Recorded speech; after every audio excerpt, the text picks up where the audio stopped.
when we say Mahama is a better president than Nana Akufo-Addo, there are tangibles to actually prove it. It's not just in terms of personality or height or probably communication or being a bit more open to the Ghanaian people.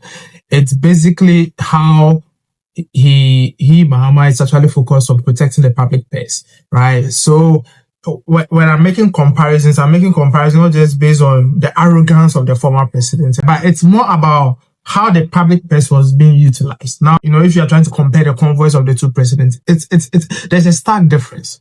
Now, for President Mahama, this is the convoy, just a few cars, 2 or 3 security personnel. Then that's all. Basically, that's all. And when it's moving, there's no noise, there's no motorcade. It's so simple, it's so on point. It's just a president moving from one point to the other, right? But when you compare the same situation to the former presidents, the contrast is very, very glaring, right? For the former president, you see motorcades in the hundreds. You see a lot of cars moving. You could count about 30 to 50 cars as part of the convoy moving from one point to the other. The security personnel involved be crazy numbers. Right, you ask yourself that, why was he so concerned about security personnel and all that, right? And apart from that, they had ambulances, they had, auxiliary vehicles, they had, complementary securities.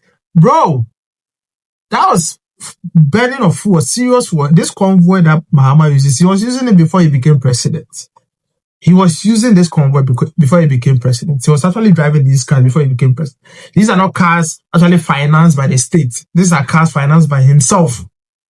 But if you compare it to what Akufo-Addo was doing, these were cars that he was driving that were being financed by the state. And look at the convoy, bro. Look at the convoy. Minimal numbers. This shows that the person is ready to serve. He has learned his lessons. I'm sure that in his first time he had a long convoy, but now he has understood that, apart from having a lean government, it's very, very important for you to utilize the resources we have very, very judiciously. Right? Akufo-Addo had once 30 ministers. All these 30 ministers had cars, or they all had convoys. Right? But Mahama has 60 ministers minus 2. And they are still moving, and the country is still moving.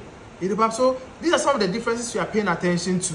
It's not about supporting this or supporting that, but there's a stark difference, and it is so glaring that you can't just move away from it. That the convoy alone does tell you who was ready to serve and who was not ready to serve.